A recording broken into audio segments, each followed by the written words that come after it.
Right, I think we'll start. Welcome everyone, and thank you for joining us today. I'm Lucy Jenkins, and along with Nora Aridi, I'll be hosting today's webinar on behalf of the CIC and the Landscape Institute. So firstly, a moment to introduce the CIC and Workstream 8, the purpose of today's session. Next slide, please.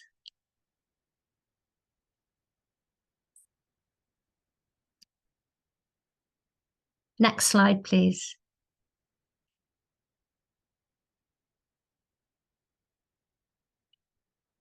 So, the CIC Climate Change Committee brings together experts as volunteers from around 30 UK membership organisations, and that's right across the built and natural environment sectors. We've signed up in 2021 to contribute to Carbon Zero, the professional institution's climate action plan. Next, please. Within the plan, there are 10 ambitious work streams covering a whole range of topics. All are important in their own right, and they bring together a whole raft of expertise, and there are more about these on the CIC website. As a whole, the purpose of the plan is to help practitioners to address the climate and biodiversity emergency by sharing knowledge, promoting innovation, and also collaborating across our professional boundaries. Workstream 8, led by the Landscape Institute, focuses on adaptation and resilience, both, of course, critical in a changing climate, and these apply right across built environments and natural environments too. The group has been focusing on 3 key themes: water, biodiversity, and also urban heat, because each of these can play such a pivotal role in adapting and building resilience. Next slide, please. So this webinar, the first in the series, is focusing on water. A changing climate, of course, disrupts water patterns, leading to pressures, including risks to water resources, flooding, drought, and coastal erosion, and risks to wetland habitats. Our wetland ecosystems are crucial. They're highly biodiverse, as we know, and by their very nature, they're connected up into large-scale systems. Plus, they provide essential services to communities: water resource, food security, flood protection, controlling microclimate, and that's just mentioning a few. Navigating the challenge is so complex and calls for collaboration and holistic thinking, hence the webinar. So the objectives of today's session are to encourage dialogue and collaboration across disciplines, to share knowledge and innovations, and also to identify gaps in knowledge, topics that need further focus in order to generate that impetus for collective change. So do please join in and share your thoughts with our panel. Your questions are warmly invited, and please use the Q&A function. And I should say the webinar is being recorded, and we will be sharing it with the questions after the event. Next slide. I'll now hand over to Nora, who will introduce our speakers. Good afternoon, everyone. So I have the pleasure of introducing our 3 brilliant speakers, who are each actively working in different fields within water restoration and management projects with expertise at varying scales across the globe. So just a note to say, we have asked the panelists to present case studies that showcase their multi-sector experience, water management restoration innovations, and learnings in the context of this topic. We'll have the Q&As after the 3 speakers have had a chance to present. So Ian Boyd, our first speaker, was born in Birmingham, grew up obsessed with the natural world, and spent a decade living and working as a warden on the RSPB and Wildlife Trust reserves around England and Wales. In '92, he moved to the Isle of Wight to join the council countryside management team, and went on to manage the newly formed Area of Outstanding Natural Beauty project before establishing the Arts and Environment charity Island 2000 as a Millennium project that continued for another 15 years. So in 2014, with friends and colleagues, Ian created the consultancy Arc Biodiversity and Climate, the ecological design research program Ecological, and the non-profit campaigning group, The Common Space. And he continues to work in all 3 today.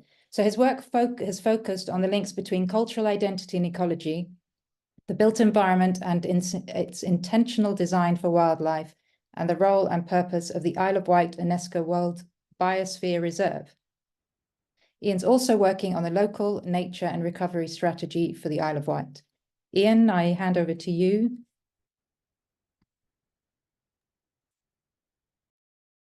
Thanks very much, Nora. And we'll move on to the first slide.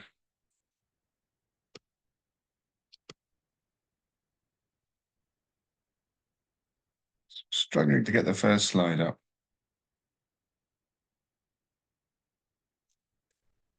There we go. Yeah, so good afternoon, everyone. Thank you very much for attending. So I've just got a few slides to showcase the Isle of Wight UNESCO World Biosphere Reserve. So it's an enormous project, and it kind of works as a case study in terms of how I want to talk about it. So some macro ideas and some micro ideas.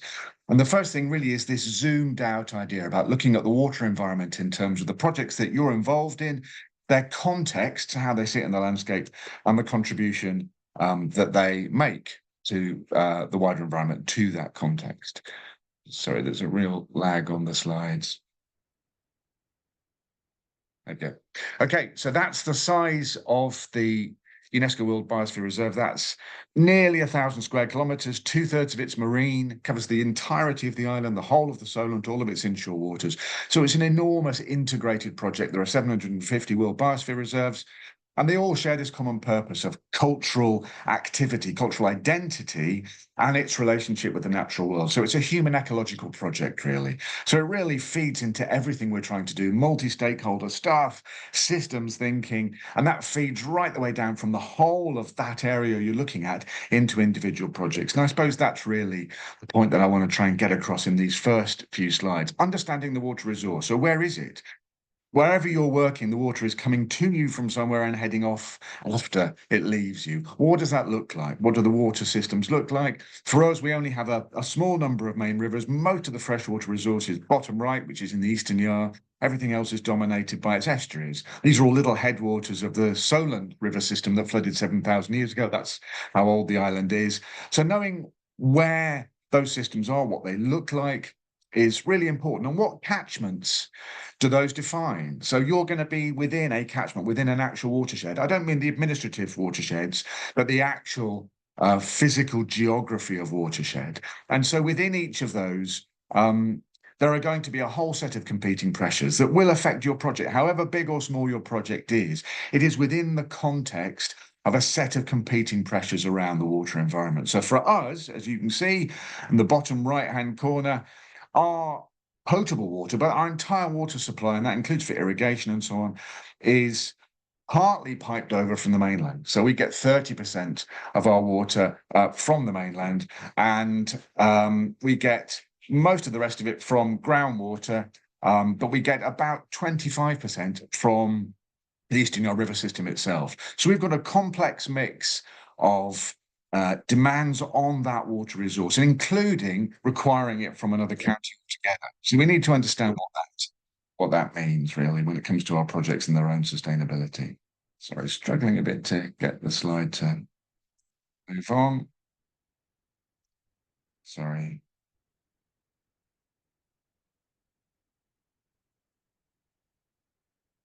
Right, not responding. I don't know whether you can help.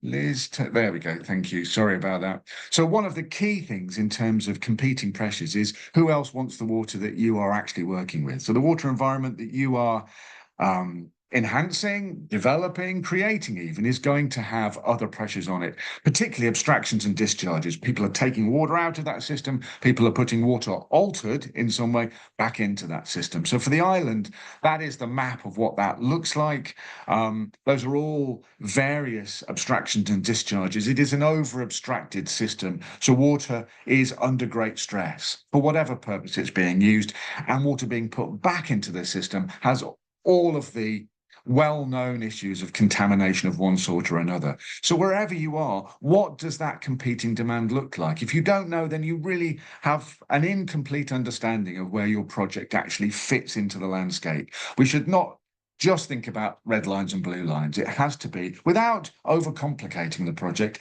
set in a landscape context. Liz, would you mind moving it on one? Because I don't think it's working from this end. Thank you. So anticipating how that landscape scale water environment is going to change. So you can see the map on the left. Year 2023 is a very dark blue dot for the Isle of Wight. Colossal amounts of water that are affecting our infrastructure. It's a soft geology place. We're losing bits and pieces of transport infrastructure, you may have seen on the news. And the pattern between the 80s and the 2020s, you can see in the main chart, is from one particular river system, increasing storm events, closer together, higher peaks. So how are you going to anticipate the way water is moving within the landscape within which you are working? Because that will be essential to the resilience of the work that you're doing and the contribution it makes to the wider environment. Okay, next slide, please. And I think critical to this, certainly in the case of the Isle of Wight, but I think it's almost certainly common to everywhere, is the catastrophe of eutrophication. So over-nutrifying water systems is a disaster.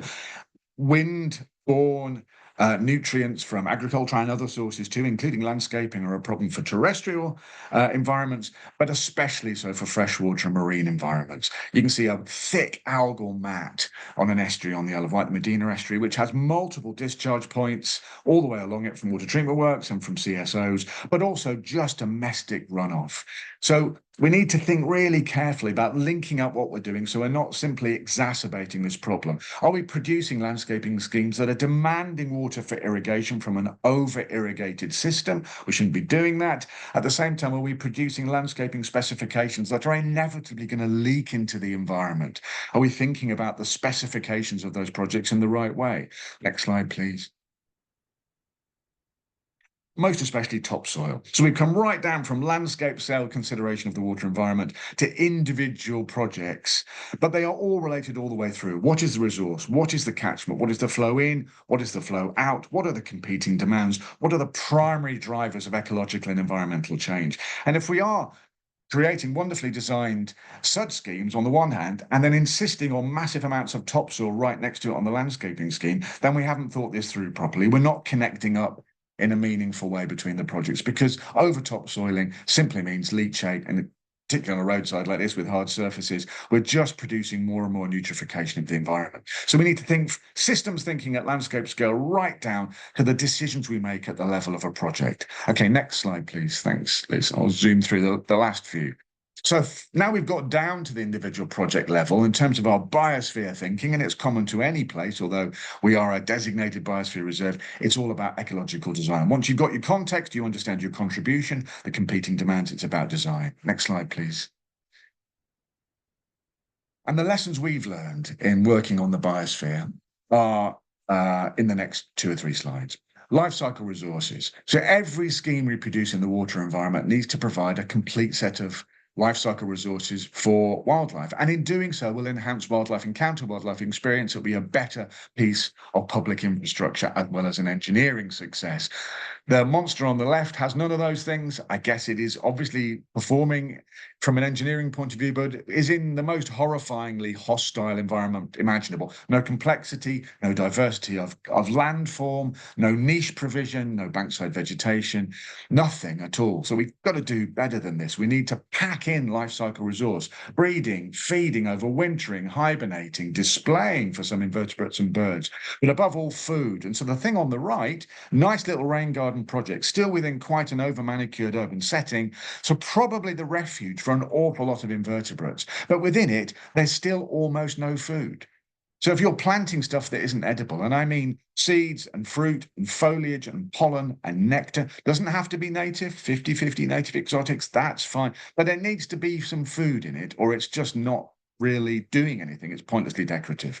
So we can have attractive looking things that are still ecologically dead. And if it's the only habitat resource there is in an over manicured place, then it's desperate. It needs to provide more than that. And the water environment, because of the possibility of growing interesting and diverse landscapes of plants, is superb for edible planting. So life cycle resources at every stage. Next slide, please, Liz. And I've only got a couple more. Punctuated intervention. Don't think you have to do everything everywhere. Although you've started thinking about the whole of the catchment and you've worked your way down, you can pack an enormous amount into very small projects and then pattern repeat. So that's a Hungarian landscape on the right-hand side. I think they're bomb craters.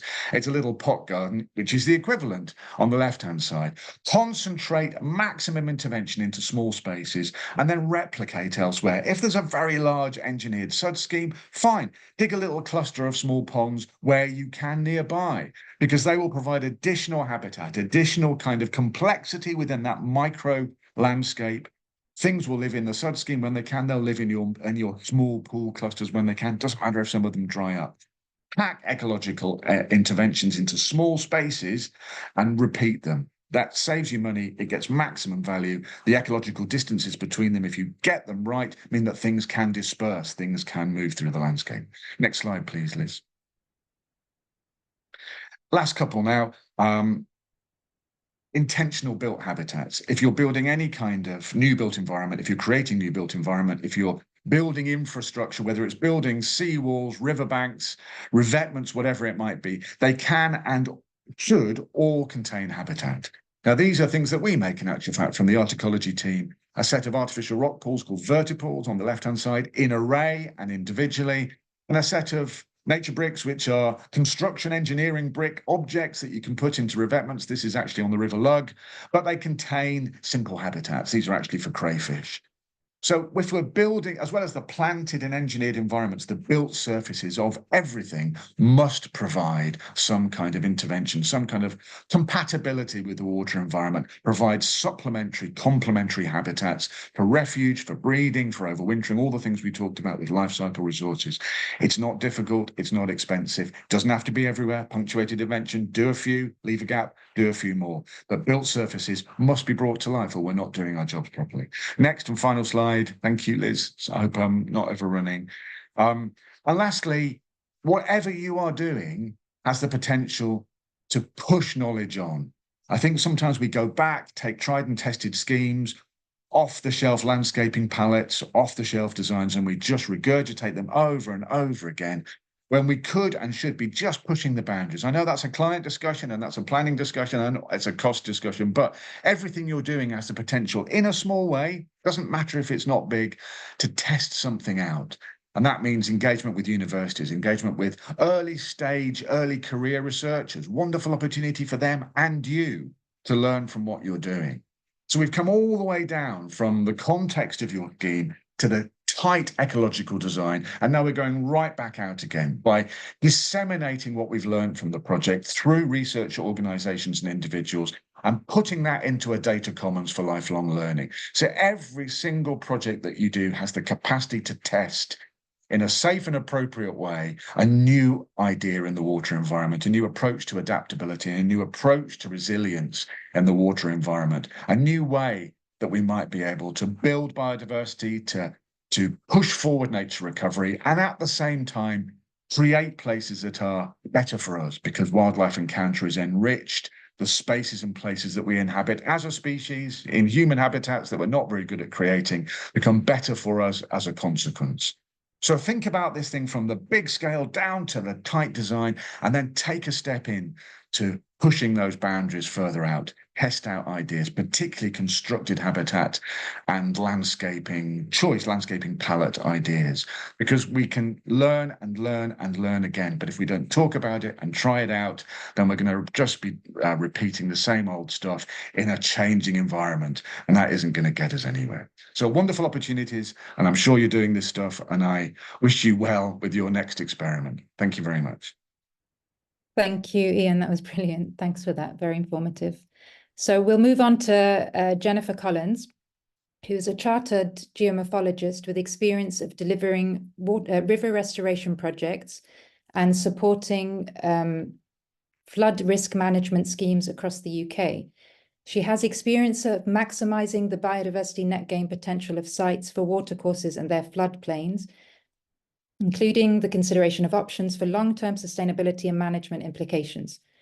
Jenny began her career in academia, undertaking research in river restoration monitoring and adaptive management before moving into consultancy work. Here she worked in different consultancies where she had the opportunity to work across a number of sectors, such as water companies, energy companies, private developers, and regulators, enabling her to experience the key issues and challenges in the future management of water environment. So as well as working at upskilling the sector to address these challenges, Jenny is also the director at Wild Environment, a small environmental and coaching consultancy. So Jenny, I will hand over to you.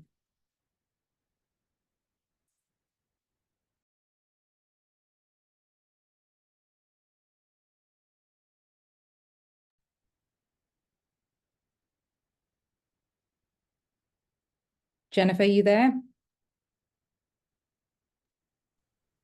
Hello, I'm here. Sorry, I'm having trouble. Let me start my video. There we go. Hello, sorry about that.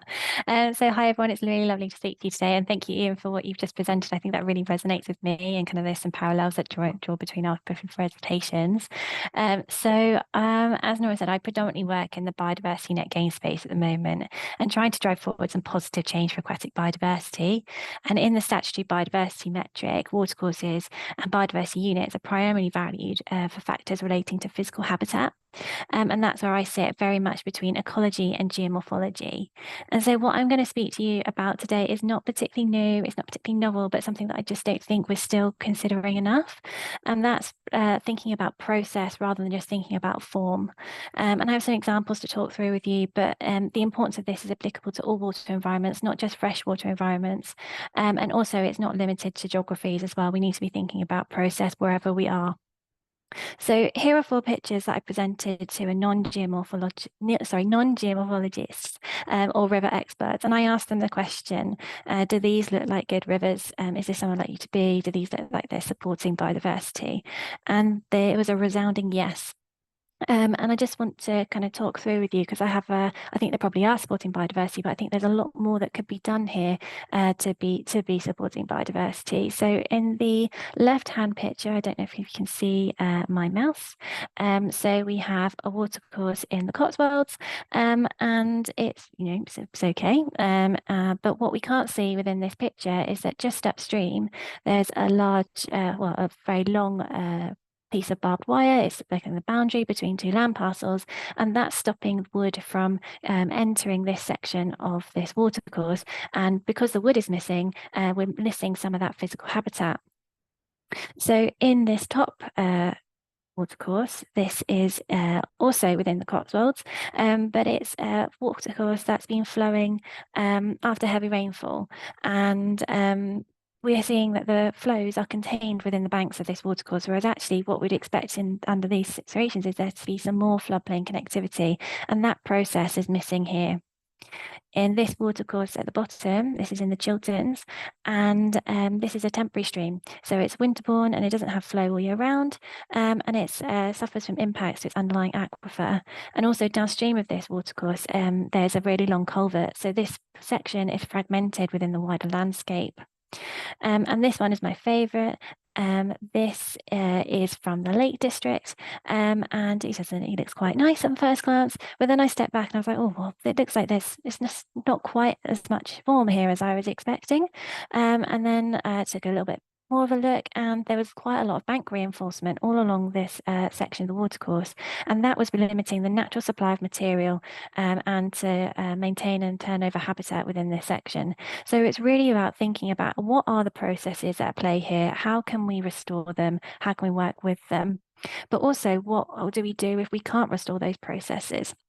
So this is an example from, I tried to sketch out, it's from a live project that I'm working on. If it's going to turn to the next page. Yes, perfect. So I can't share too many details with you, but there's a river flowing towards a site. So that's the site. Oh, can I go back at all? Sorry. Sorry, one second. Liz, are you able to help me go back at all? Ah, there we go. I think I fixed it. Thank you. Right. So yes, sorry. There's a river that's flowing through the landscape towards the site and within the red box.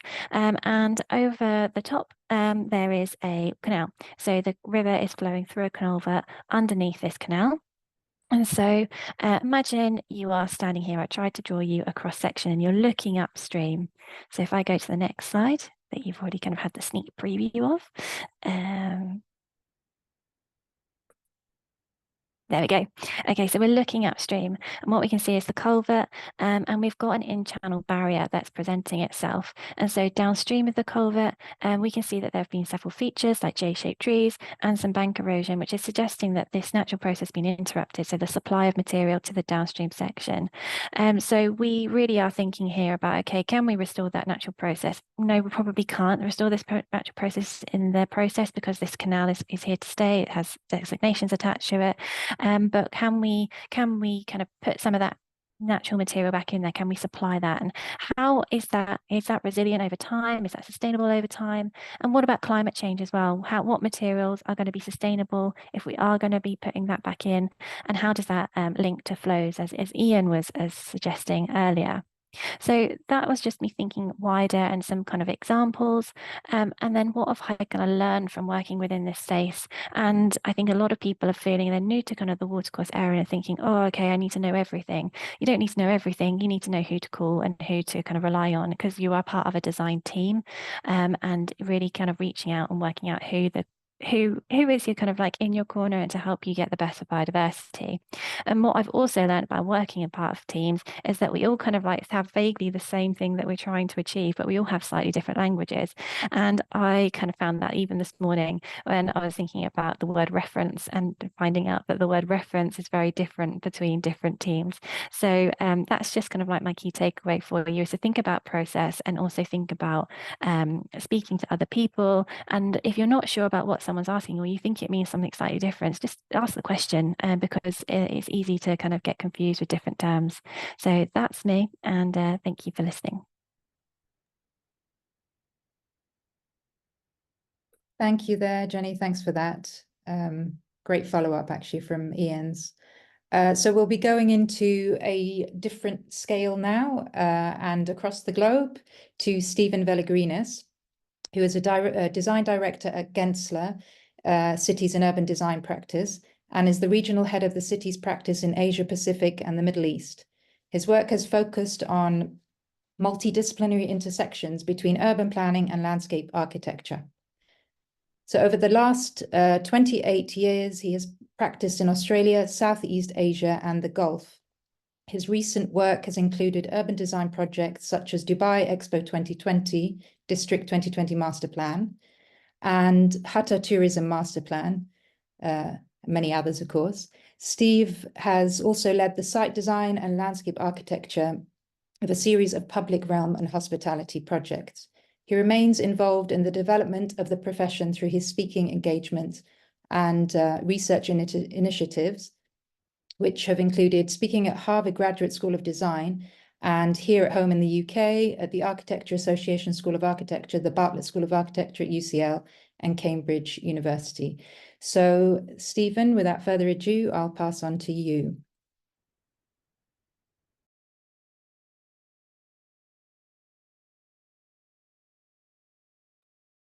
Are we there, Steve? Is it all well?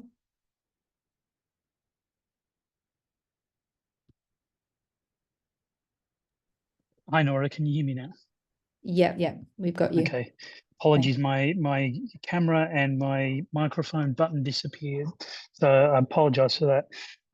Thank you for the introduction. Thank you for having me to speak here. It's a topic I'm really quite excited about, and I really would agree with the points that both Ian and Jennifer have made. A lot of my work has been focused in a very similar way on the way we think about nature, and in particular how it relates to cities. And I think that's a really important question. A lot of the time we sort of separate nature and cities. And I do try to sort of think about these ideas of the sort of sometimes what we call next nature or cyborg cities, where we see nature as part of cities. And I think, you know, to illustrate the point, often what we see is, we see a natural scene, and Jennifer was sort of running through how we don't often read the landscape properly, but there is basically impacts in just about every scene that we see as natural. So in this scene, you can see, areas where vegetation's cleared, or there's been erosion, or just simply the particulates in climate. There is human impact in just about every part of the world. And we have to sort of think about that in terms of stop trying to separate pristine ideas of pristine nature and, cities being something altogether different. So, if you look at things like the definition of nature, it often sort of speaks to this idea of nature is often defined as elements of the world where human impact is lacking. So if human impact is everywhere, does nature exist? And that's a critical question for sort of urban planners. And a lot of what I try and say is, look, we as a species for thousands of years have altered our landscape, and we are not dealing with a pristine landscape, and we can't bring back a pristine landscape. And here you see sort of how the CO2 record reflects that. From about 15,000 years ago, we see this marked rise, which is corresponding with agriculture. So we don't really have, a pristine nature to speak of. We have to think about human ecosystems or ecosystems incorporating humans as a critical thing. So, if that's the case, is everything nature? And to a large degree, that's my point.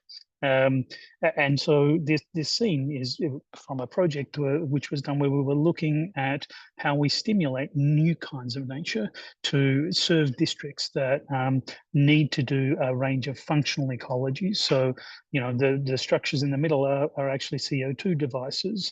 The food growing areas in these greenhouses have a functional role, and we have to sort of think about cities in the same way. How can we incorporate some of this idea? And there is a lot in the arts and in sort of literature that inspired that.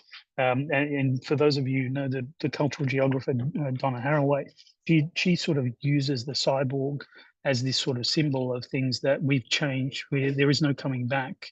And she talks about the cyborg not expecting its father to save it through the restoration of the garden. And for cities, that means something similar. We can't think of cities and nature as the leftover. We got to think about them as symbiotic, related things. So how do we do that? How do we conceive of them in that way? And there are artists that have started exploring some of these ideas, like Ilka Halso, who sort of highlights the precariousness of nature, or Patricia Piccini, who talks about these sort of hybridized, sort of quite grotesque scenes that talk about what we've done to nature. And when we accept the reality of that, we sort of move into this perspective of changing how we frame cities. And we need to explore how we can design, build, and live in the nature caused by people. And so I'm going to show you a really quick sample. I don't want to sort of take too long doing this. So I'm going to zip through it pretty quickly. But this was something where we were asked to come in and look at this mouth of a creek in Antalya in southern Turkey. And the mayor of the city wanted to build a marina in there, but he was complaining that it was always flooding. And of course it was always flooding, because if you look at the landscape behind it, there is these snow-capped mountains behind the city. And of course, during spring, the snow would melt and then there would be floods. So we said essentially that you can't solve this problem by actually looking at hard infrastructure solutions. We prioritized water, the historic orange groves, the topography and the coasts as the driving force. And that became these key goals that we were trying to achieve of, things like restoring ecosystems, protecting the city from flooding or sea level rise, which was already an impact. Protecting the creek as a water source because it was the primary potable water source. But also how to do other things like diversify the economy and celebrate the agricultural heritage. And so just as Ian had spoken before, the primary strategy was to zoom out. look at the whole watershed, assess that. How can we use that to our advantage? And then eventually zoom in. So we ended up sort of successfully convincing them to look at the entire watershed in the entire city. And the water system became the framework, the governing framework for expanding the city, which was to double in population in 20 years. And so from an urban planning sense, we looked at that by really starting with a deep analysis of the landscape itself and the water systems, where we'd thought about simple things like topography and what is buildable, but how that also leads to water courses. And in mapping the water flow across the landscape, it very quickly showed us where these branching systems were, and they were the places where we could intervene in the water cycle to slow down flooding, to actually keep water in the landscape, to clean water coming into the system, to retain water into the creek. And the next layer of that was mapping the field boundaries. And when we did that, we saw that there was a really strong correlation, not surprisingly, between the water systems and the field boundaries. So that became a geometry, a sensible, logical geometry from the ground up, around which we could frame the development. And only then did we start looking at things like infrastructure, road and bridges, and how we could potentially, use those to build development. So elements, those geometries led to these environmental loops, which were the basis of the urban plan. And any land touching those areas could be developed. But this was a quid pro quo system. This was sharing the development benefit to landholders, but doing so in a way where they had to give something back, and in particular in water resource terms. And I'll show you what that means as I move forward. There was a number of key infrastructure elements, and that was things like a tidal gate at the seafront to prevent the incursion of seawater, which was already salinating the water supply system in the creek. It was things like bridges. It was things like road connections, and this became a sort of list of key infrastructure elements. But that infrastructure role was spread, and so there was this list of projects that we mapped out as a normal master plan and land use system would. But as you see on the right-hand side of this image, each development had an urban function, but also a hydraulic function. And so in order to unlock your development potential of your land, you had to do various things in the water cycle. And we tried to indicate what that meant as a sort of strategy by looking at some development examples. And so we looked at some of those development projects and showed what it would mean. So the marina that we were originally asked to design had the sort of restoration of these waterfront components, a restoration of the wetland environments of the river, the tidal barrier, which prevents the incursion of salt water into the system, and a sort of arc and public open space system to turn the city back onto its waterfronts. And looking at other sites where we had canals and hard versions of infrastructure, how we could remove those and reinstate a public landscape. And that extended to, we had 45 development projects. In some of them we were doing things where we were just simply daylighting streams. In others where they were sitting in front of agricultural zones. How could we incorporate a cleansing biotope, a wetland, within a development project so that it could actually lead to cleaner water in the system? So these were the kinds of ways that we've taken the way to bring water, ecology, and ecological dynamics as a basis for urban planning. Let's not separate those functions. Let's think of natural processes as a model for urban systems, and think of buildings as metabolic elements that exchange with urban ecology. So if we start to connect these things, and if we start to think of cities as synthetic landscapes, we can actually start to really address the very core of what we've been doing wrong with our cities. And it's important that we sort of think of it that way, that our cities are a part of that solution. So with that, I thank you and apologise for dragging on a little bit too long.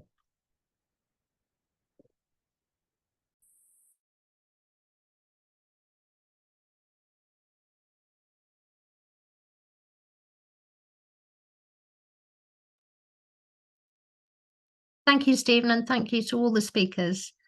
We're going to have some time, which is good for some questions and discussion with the speakers. Do please add any comments and questions you have into the Q&A function. We've got a few already there, so by all means, take that opportunity. So if we can start, there's some good questions there already. An anonymous attendee, which is good, is asking, what are the most significant challenges faced by sectors? And, you know, a lot of them have been mentioned. It would be really good to hear your thoughts on that, whether it's red line boundaries, eutrophication, and just those sort of solutions that you were talking about, Stephen. Stephen, do you want to pick up on that to start with? Yeah, sure. I'd be happy to. I mean, I think one of the things that we've seen or that we've been addressing in our work is how we use things like ecological mapping that is done through remote sensing.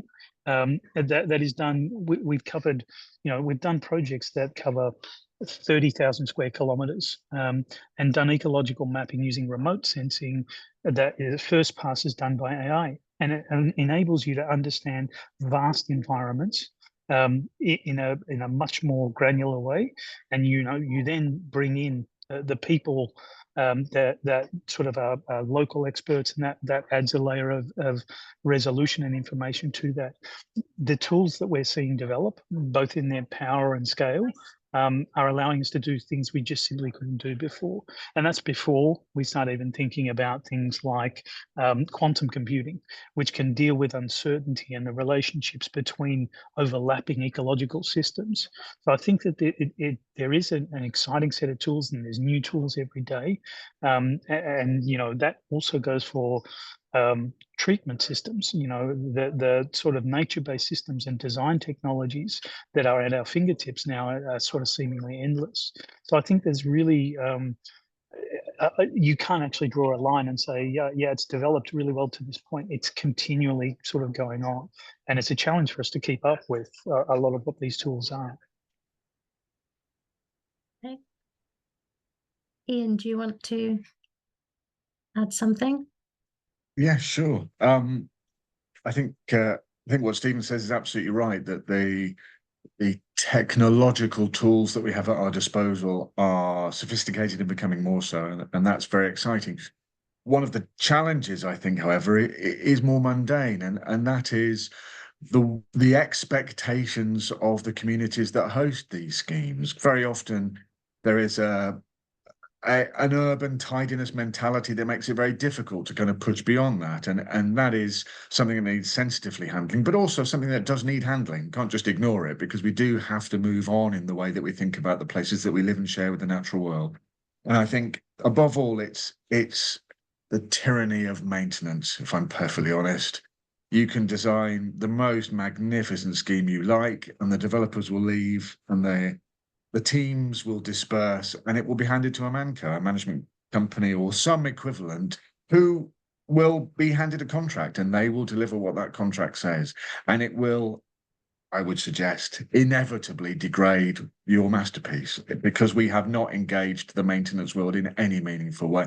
In fact, even the word is wrong. We need to get away from just talking about maintenance and talk about aggregated benefits through ecological management. Let's think of a better way of shrinking that lot down to a suitable acronym. But maintenance is death, because we've allowed it to become so, and it's absolutely catastrophic, and it shouldn't be the case. But it is a massive, massive problem. It requires legal and contractual innovation, quite honestly, as well as technological innovation.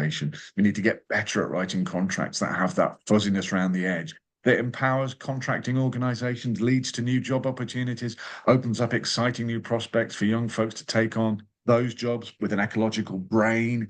Wonderful opportunities, but we're stuck in a terrible system of just the lowest possible ecological denominator when it comes to maintenance. So that's a problem.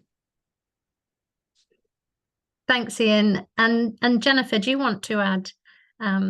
Your slides in themselves, were illustrating challenges, weren't they? Yeah, absolutely. And just to kind of like pick up on what Ian was saying, is if we work more with process, hopefully the maintenance requirements will kind of reduce over time. So it's really important to have that in mind when we're going through that design process, and kind of linking through to kind of the opportunities with technology as well to feed back into research to understand more about process. There's kind of loads of opportunities there. So I think that's probably what I would kind of add to that. But in terms of a challenge as well, I think water environments, they take quite a long time to kind of get the design right. And so every time we see a water environment, we need to flag it to the right teams and getting people involved early, because it's not a simple and quick fix often. Yes. One of the questions that we had when we were assembling this webinar, I think if I can also ask you this, Jennifer, one of our questions was, experience about working in multidisciplinary teams and how you found that you've been able to share your specific expertise, because you're a geomorphologist and you're working, inevitably across lots of disciplines. Would you be able to say a few words on that? Yeah, absolutely. That's fine. And it actually does link to the maintenance perspective, really, because it's all kind of about how I've managed to kind of drive home the impact and the potential for kind of doing things with the right way and the right process is to highlight the geomorphology processes and highlight if we get them and they get them right, then we can deliver schemes with lower maintenance and which are more cost effective and sustainable. So it's all kind of like thinking about kind of what is the end goal, how can we make it affordable, how can we make it accessible as well. And I do think kind of geomorphology can be quite an inaccessible science. So the more that we can be sharing the knowledge and the sharing just general things about water environment, and then the better. So I would say be open and be as kind of open to other people's ideas as well as possible. Thank you. Thanks very much. That's great. And we have some more questions coming in. So there's one here about the public perception of ecology and vegetation causing damage. And how can we change that if we want to implement nature-based solutions? Is that something, Stephen, you could or any of you would like to add some thoughts to? Yeah, sure. I mean, I can weigh in on that. I think that it's a struggle that we find a lot, and I think Ian's right when he says that this culture of maintenance is completely kind of wrong, because we can set up things that are ecologically vibrant and biologically active, and then someone comes along and clips it and sort of clips it out of existence or replaces it with one of 4 approved plants that the developer likes, and those things are there's a kind of demand side of what do people want to have in their environment, and there's also a functional maintenance side.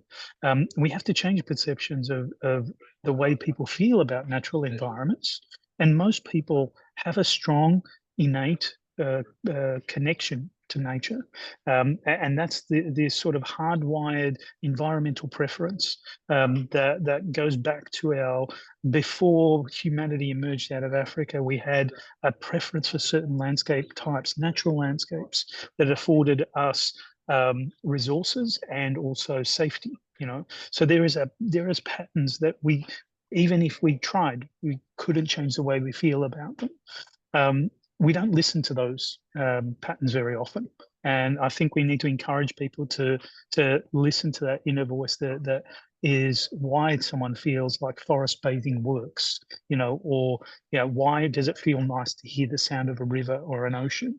Those are the sort of demand side, and I think we have to shift the maintenance and operations idea not to maintenance and operations, but ecological stewardship, seeing it as a process, not as a product.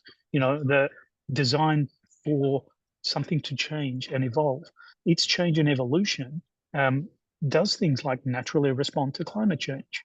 But if we try to shape it in a way, we run into these sort of problems, so-called problems of climate change. So I think that we've got to do a bit of salesmanship that it just appeals to what we in some way know to be true already.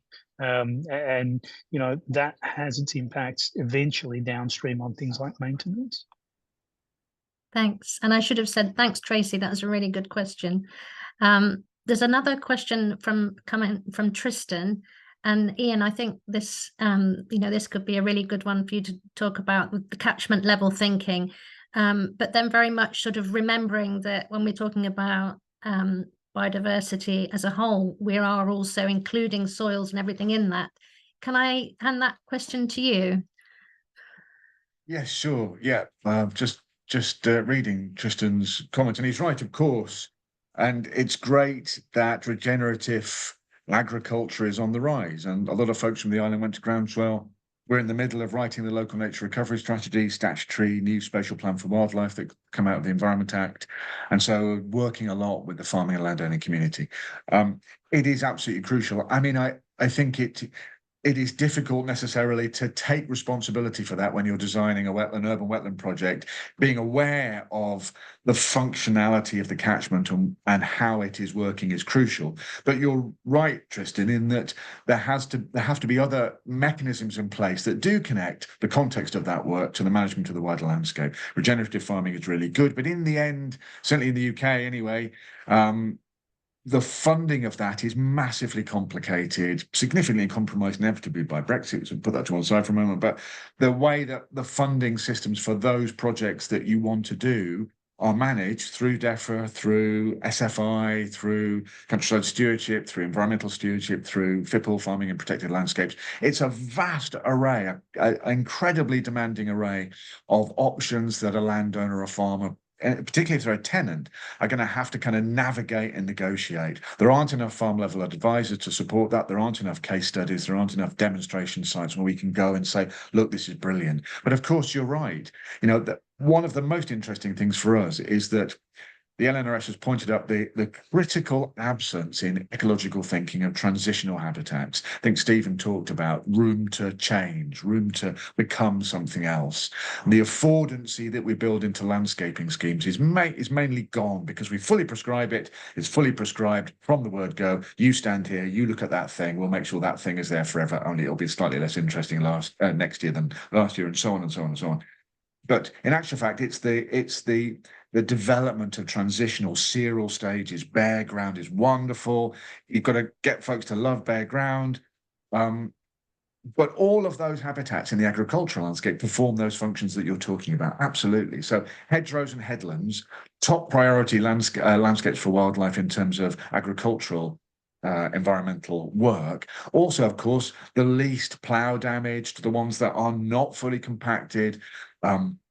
The flow of water into soils within that band against hedgerows is massive compared to the infield environments. So there's so much commonality, as you rightly say, between regenerative practices, ecological benefit in the farmed landscape, and knock-on effects in terms of catchment management. Binding them together is tricky because you need to find some common language. And I think coming back to points that have already been made, some of this is about vocabulary. If we talk in technical language, lots of people stop listening to us. If we talk in kind of a sort of overly religious ecological environmentalism, people stop listening as well. But finding practical vocabulary that connects what you're talking about, Tristan, to the delivery of a meaningful, sustainable, resilient scheme is crucial. So there's a literacy element to this as well as a technical element to this. And I'm thinking, Jennifer, this is sort of it's to do with process, isn't it? And some of the things you're talking about. Would you like to add a little bit onto that from your project experience? No problem. So I've worked in quite a catchment that suffers from soil erosion, quite significant soil erosion, and like thinking forward, how can we be citing kind of ecological interventions to help and in the right place to prevent kind of the impact of that soil erosion to kind of the catchment. So it's thinking about not just, okay, kind of the water course, but how we're thinking back out. But when kind of speaking to kind of those landowners and that kind of larger food production people, they're also thinking about kind of legacy and also through time, and how they're going to sustain things through the future. So if you can be showing that the process that you're kind of improving is kind of good for them in the long term, and that it's not going to have an adverse effect on them in the long term, I think that is probably kind of a really key way to drive things forward in that space. Thank you. Thanks very much. And I think, Ian, are you typing an answer to Tristan's follow-up point about bare ground? Thank you very much. I'm going to hand over to Nora, and she's going to thank everybody. Yeah, hi. All right, there you go. That was great. Thank you, Lucy, and thank you, everybody. So as we mentioned earlier, we'll be sending a copy of the webinar to everyone who registered today. We'd also like to remind everyone, we actually have 2 more webinars coming up in the future. We've got one on urban heat on September 25th, and one on biodiversity on November 12th. So please join us for those as well. And to conclude for today, we would like to bring your attention to the role, rather the vital role that water plays in every project. So hopefully with our new government looking to roll out Schedule 3 of the Flood and Water Management Act, it will actually require a range of skills, greater collaboration and innovative practices to ensure the resilience of our waterways. And maybe you've just had a little bit of insight of how that might work here. The 3 presentations have given us a range of eco-engineering, biomimicry, and nature-based solutions as examples to carry us forward. So if you have any any other questions, additional comments, you can email us at, it's up here, isn't it? Yeah, so you can email us on the Workstream 8 Gmail email right there on the screen. But I would, before we end this, like to leave on an open-end question to take with you today. And so how are you going to collectively take all of these learnings into a thoughtful and holistic action towards resilient and adaptive waterways? With that, I want to thank you all for your time this afternoon. Thank you for arranging it. Thank you, everybody. Thank you. Thank you.